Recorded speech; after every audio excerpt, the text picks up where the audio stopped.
welcome to The Perspective. I'm Lorie Hartshorn, and we are going to get a fresh perspective on, I believe, ourselves today and how we operate in this world. We have a wonderful guest coming up, and her book is called Being Fully Known. Isn't that the desire of all of our hearts, to be fully known? We're going to discover what that means today. I want to welcome Dr. Saundra Dalton-Smith to the show. This insightful guest is a board-certified internal medicine physician.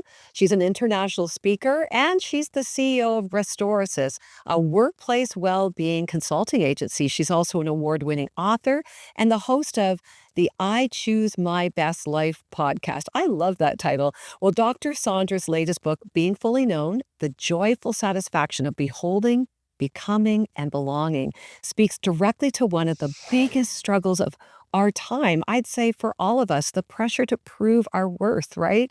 Through performance.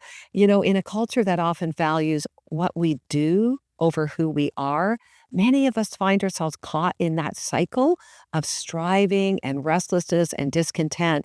But Dr. Saundra invites us into a better way, a life of true emotional rest, self-acceptance, and freedom from fear-based living. Anybody need that out there? I know I do.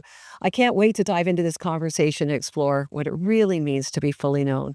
Dr. Saundra, welcome to The Perspective. It's great to have you here. It's my pleasure to join you.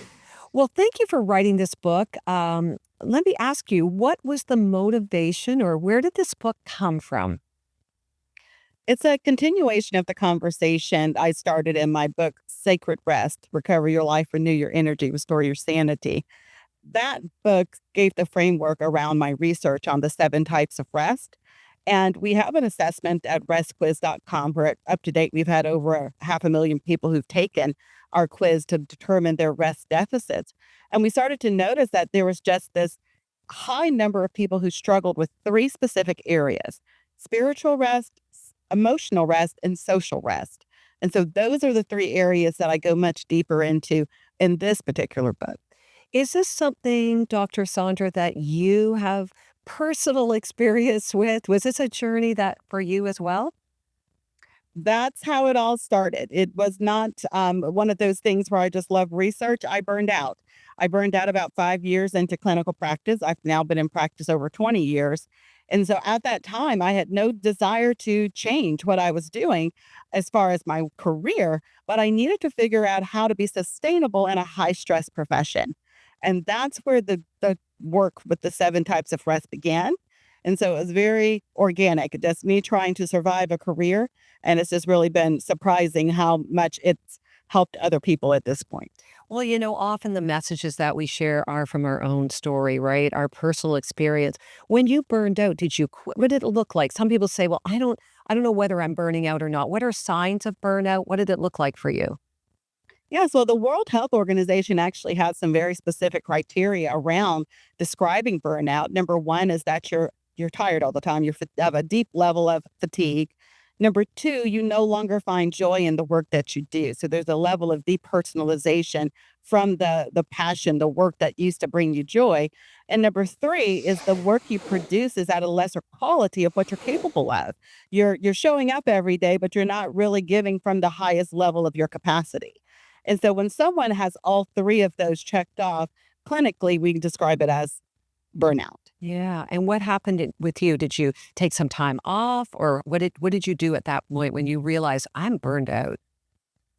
I actually went to the scripture. That's where I get a lot of my strength and a lot of my understanding. I have a deep science background, but I realized that my medical career really hadn't trained me for sustainability within the profession. And so I started looking at what is a biblical approach to this. And because I have such a science background, I wanted to see then how do I implement that biblical approach in a current day reality of my life. And so I started off by determining what type of tired am I? I think that is the number one question many of us have to sit down with. Saying you're tired is insufficient information. It doesn't actually prepare you to be able to take adequate steps in the direction of improvement. So that was the very first question I had to start asking myself, what kind of fatigue am I dealing with? And that's where these 7 areas came from. Well, thank you for sharing that. I can relate in my many years career working in different fields of that experience of burnout. And you think, I'm just tired and this is normal. But actually, that's not what God wants for us, right? And this book is so helpful. I mean, our culture glorifies busyness, right? We glorify overachievement. I know I have bought into this because actually it's an identity lie that we have greater value and worth if we're busy or we're accomplishing something, and we can get caught in this cycle of performance-based identity. And what are some of the first steps then of breaking free from this performance-based cycle of identity? A big part of it is really understanding why we do the things we do. Performance based identity it typically has us leaning towards metrics to determine our value and worth. And so, if I get enough likes on this social media post, if enough people join my coaching program, whatever it is that someone's doing, those metrics then become the determination of whether or not something is worthy of your time and effort. However, if we're working from a deeper level of ourselves, the metrics aren't as important as obedience to what we feel like God is leading and calling us to. And so the celebration isn't in the metrics and the performance. The celebration can then be shifted to your willingness to say yes, your willingness to risk with God, your willingness to have faith and boldness in places where maybe logic doesn't actually make sense for that particular thing because it doesn't meet metrics or performance. It gives us a level of freedom to actually move with his spirit and to do the things that we feel most passionate and aligned with outside of what culture may say is worthy of our time and our energy and our efforts. I really appreciate that a lot. I would say my own journey of identity, it often was I was being defined by the things that I did. And that is so much the struggle. We feel almost good about ourselves if we can say, "Hi, my name's Lorie, and this is what I do," right? And that's a trap that we can fall into. Do you think is it one of the most common traps for people you think in our culture, for many? Absolutely. Absolutely. And it's very limiting because most of us try to get our elevator pitch narrowed down to just the things we think will most impress other people, the Yeah. things that we are most proud of and that we feel like will validate our existence. And what ends up happening with that is what if that changes? I meet people who say, "Well, I'm a mom of two boys and they just graduated from high school, so both are in college." And I remember meeting people and they'll say, "I'm such and such's mom." And I'm thinking, yes, that's true, but there's so much more to you than that because that child's going to move away and then you're still someone. You're still valuable. You still have worth. I feel like we need to start asking others better questions.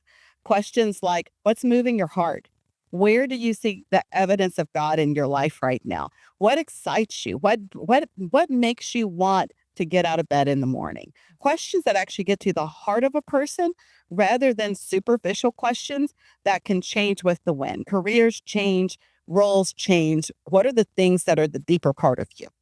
Oh, you are 100% right on. I mean, identity and self-worth and the way we see ourselves is critical to the way we operate in the world. And if we're defining ourselves by the wrong things, right, we're going to head down a broken path of exhaustion. We're going to break this down more, but you talk about three types of rest. We all need some rest: spiritual, emotional, and social. You use the words beholding, becoming, and belonging. I love that. Can you just unpack this a little bit? What does it look like in our everyday life? Yeah, so those 3 come from the full 7 types of rest framework. The full 7 include physical, mental, spiritual, emotional, social, sensory, and creative. And the 3 that I go deeper into this particular book, Being Fully Known, is beholding, which is spiritual, beholding God in all things, actually, whether it's the things that we think of as spiritual or the everyday aspects of life. How do we behold God around us in every aspect of our day? Becoming, which is emotional rest, where you're not becoming something, you're becoming more aware of God inside of you, the aspects of his character and of his nature. your ability to actually find a level of emotional rest that is an identity that is detached from your performance and your doing and gets back to who you are at the core. And then belonging, which is that type of social rest where you're not trying to fit in, but you're actually stepping into places where you are uniquely needed. I think a big part of the stressors people face right now, and that we've seen with the research and all the data, is that there's this stress and use of energy to try to fit into places where you are not supposed to fit, but you belong. I look at it. My husband loves doing these puzzles, and I'm horrible at it, but he will give me a piece and I'll find something that looks like it on the puzzle, and I think it has to go here. And usually that's not where it goes. It has a very unique spot where it fits, but it doesn't fit in. And I think that's what many of our lives are like. There are places where we don't look like everyone in the room, but we fit there because we complete the picture. That is so helpful. Wow. We're going to come right back. We're going to take a quick break and we'll be back with Dr. Saundra in just a minute.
Well, welcome back. Dr. Saundra, thank you for outlining those types of rest. You mentioned three, there's out of seven. Can you just tell us a little bit more about the other types of rest?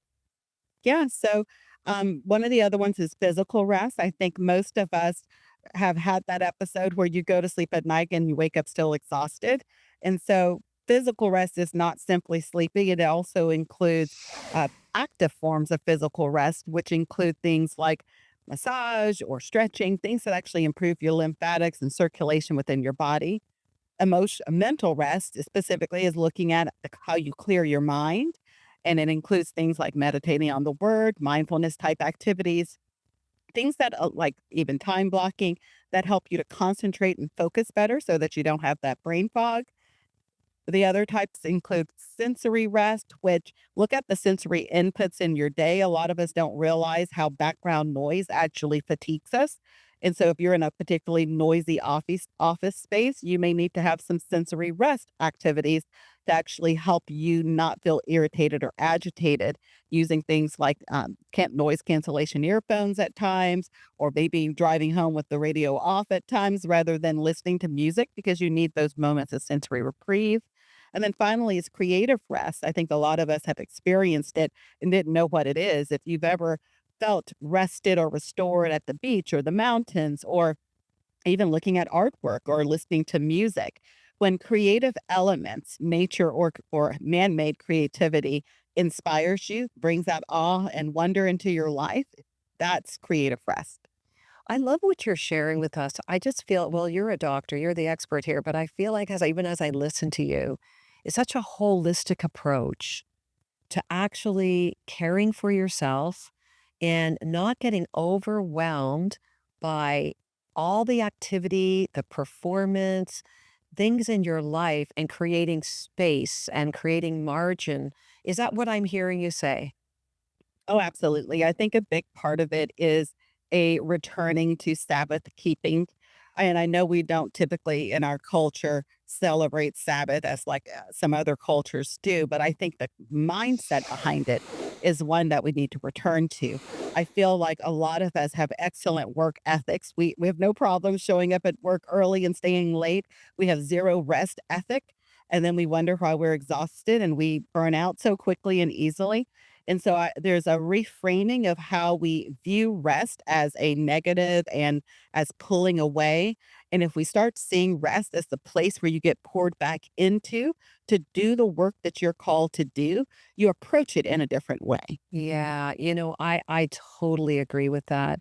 Speak to us about the mental clarity. I feel like with the internet and all the information coming at us all the time, that this is a huge stress factor in people's lives. How can we have mental clarity? Like you talk about stillness. What does that even mean, or what does that look like? Yeah, stillness has many aspects to it. Psalms 46:10, be still and know that I am God. When I first read that, in my head, as someone who doesn't do stillness very well, I'm thinking, okay, that's going to be difficult. And it is. And I think that's the reality. We have a very busy world. So stillness has a level of intentionality that we have to go into. And the stillness includes times of physical stillness where we are literally stopping activity and being still. There are times of mental stillness when maybe I like to do like mindfulness activities where I may pick one characteristic of God's character, and that's going to be my focus point for the day. So if something pops up and I'm worried or anxious or whatever the emotion may pop up, I am redirecting my attention back to whatever that characteristic of God is. For me, the word usually is faithfulness. And so I redirect my attention back to that as a mindfulness meditative type practice in a way that keeps my attention towards Him. And then other ways of stillness include the stillness of our soul. And so that's where we detach from feeling as if our worth is tied up in our work. And we allow ourselves to get back to a deeper understanding that we have value simply because of Christ and allow ourselves to recline in that. Yeah. You know what is so good? This resonates with me so strongly. What happens in our bodies physiologically when we practice stillness, when we take time to connect with God, maybe we tune out the noise, we do some of these, what happens physiologically to us?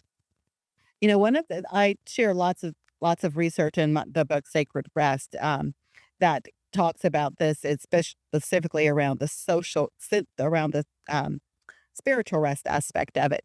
And one of the studies that I loved the most was one that talked about how when we have times of communion, prayer with God, that it imprints on our brain in the same way as as a conversation with a person. Like when I sit down with my husband and I have a conversation and something meaningful is said and it imprints on my brain, the very same things happen when I have conversation with God in a meaningful, deep way.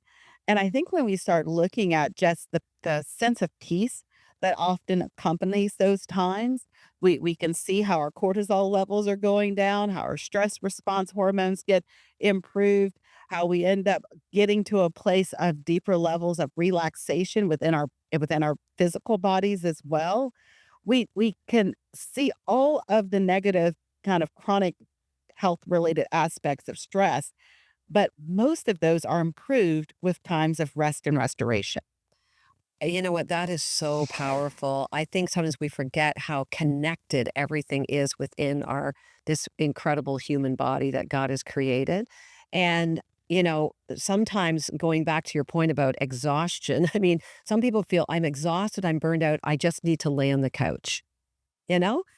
But what do we actually need to do when we're feeling physically exhausted, spiritually, emotionally? Versus just checking out. What are things that we need to do in order to actually refresh and reengage? Yeah, the number one thing is identifying your personal rest deficit, recognizing what your risks are for each of the rest deficits, specifically as it relates to the type of work that you do, the environment that you're in, your support systems. All of those will affect which of those seven we mentioned that you get depleted in. And as I mentioned, the top three that we saw were spiritual, emotional, and social, primarily because a lot of us don't have good support systems or we don't feel as connected to God as maybe we did in our youth or in other times when we had more time in the Word, or we hold our emotions back, which I find is a big one. We're afraid of what other people will think when we share our emotions. So we have these very heavy laden emotional backpacks some of our careers have emotional labor attached to the career itself. That was my personal rest deficit as a physician. I'm an empath, so I'm the kind of highly compassionate, cry at the, commercial that's sad kind of person. However, you will never see me cry in an emergency room or an ICU, no matter how horrific anything's happening, because I've trained myself to shut my emotions down in those situations. But I'm still human. So I still have to have times to release those emotions in safe ways. And so I think we have to identify what is actually adding to the fatigue and then be really intentional about getting rest and restorative practices in those areas. And rest is not cessation. It's not simply about stopping. It's about pouring back into the place of deficit. So, so good. Well, thank you for writing this book, Being Fully Known. There are resources. Just quickly before we close here, tell us about maybe some of the resources or steps that you talk about a 21-day fast and things like that that are in the book. Is that correct? Yeah, so the book is divided up into 21 chapters so that those who do the discipline of fasting can actually work through it in a 21-day period. There are reflection questions at the end of each chapter, as well as a QR code that gives you access to videos that go along with the section so you can do it in small groups or with a friend. Oh, this is an amazing resource. I encourage you to get the book Being Fully Known. Dr. Saundra, thank you so much for joining us today on The Perspective. Go get that book wherever books are sold and do all the steps so that you can be living the full life that God designed you to live. Thank you for joining us today, Dr. Saundra.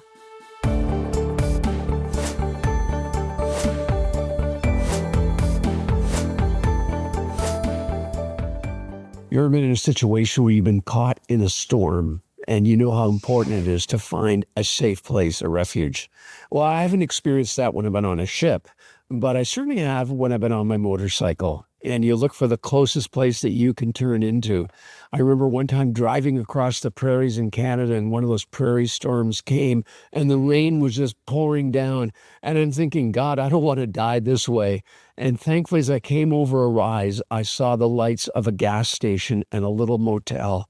And I remember pulling into that and finding a place that was safe where I could ride out literally the night. The psalmist talks about God being our shelter and our shadow in the times of storms. And in Psalm 91, we read these incredible words: "Whoever dwells in the shelter of the Most High will rest in the shadow of the Almighty. And I'll say of the Lord, He is my refuge and my fortress, my God in whom I trust." If you say, "The Lord is my refuge," you make the Most High your dwelling. No harm will overtake you. No disaster will come near your tent, for He will command His angels concerning you to guard you in all your ways. Now, a shelter is a place that gives temporary relief from bad weather or danger. And in one translation of the Bible, we read about the one who dwells in the secret place of the Most High. In either case, it's referring to the providential place that God has prepared for all those who love Him. It's not necessarily a physical place, but it's a place within our heart, so that while there can be chaos everywhere, going back and forth, maybe it's the screaming of kids in your home, little children or older children, or maybe it's someone who is angry at you. I don't know. There can be so many things that want to rob you of peace and serenity. And God says, I want to be your peace. He's a present help in time of trouble. Remember Jesus, He said those words to the disciples in John 14, verse 27. He said, "Peace I give to you, not as the world gives, give I unto you. Let not your heart be troubled, and neither let it be afraid." See, the place of peace is within your heart. For regardless of the problem that you are facing, or whatever the enemy will throw at you today, Satan wants to shame you. He wants to say you need to quit. He wants to say God will not be there. He wants to just overwhelm you, saying it's way too much. I can't cope. God wants to be your shelter. And it says the one who dwells in the shelter of the Most High, you ready for this, will rest in the shadow of the Almighty. A shadow is important. I was out in the sun yesterday and it was really hot. And the problem was there was no shelter where I was. I wanted just a little bit of shade. And oh, what a relief when finally I could walk underneath a tree or under a canopy that would give relief from the heat. The psalmist says, when we rest in the shadow of the Almighty, it is that same kind of picture. The picture also that is being described here could be something like a cave, but it's a place where the enemy is not going to find you. It's a place where you're going to be secure. And then almost in a bragging note, David writes, I will say of the Lord, he is my refuge and my fortress, my God in whom I trust. If you've been following with us as we've been in the Psalms the last few days, the whole subject of trust comes up over and over again. We talked about God's faithfulness. Now we're talking about how God is the one that we can trust in him. Why? Because he is faithful. Because he is the one that will sustain us, that will keep you.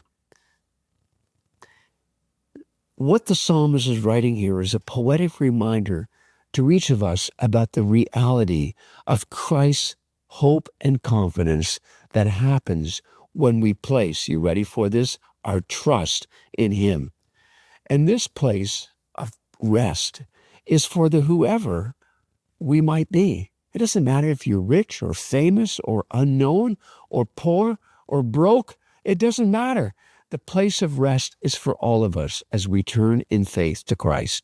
Not the perfect or the pious, just ordinary people like you and like me. We can abide in the shadow of the Almighty. That's his invitation to you today.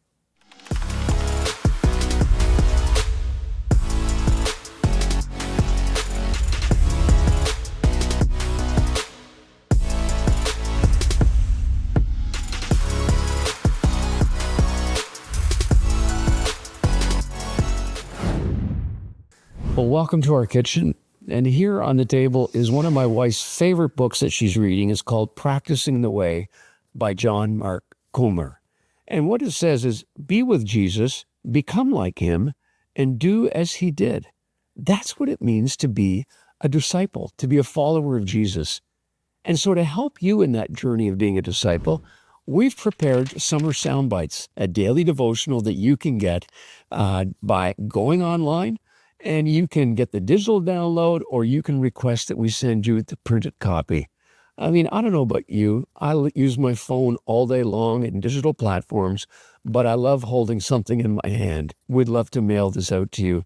And if you're able to give us a small gift towards the cost, that would be great, but not required. We're glad you're watching The Perspective. And more than anything else, my hope, my prayer is that you'll discover God to be your refuge and strength, that present help in time of trouble, of which we've been talking about. So can I pray for you as we close? And remember, you can always call the toll-free number on the screen. So Father, bless those that have been watching today. Encourage them and strengthen them through your mighty power. Amen.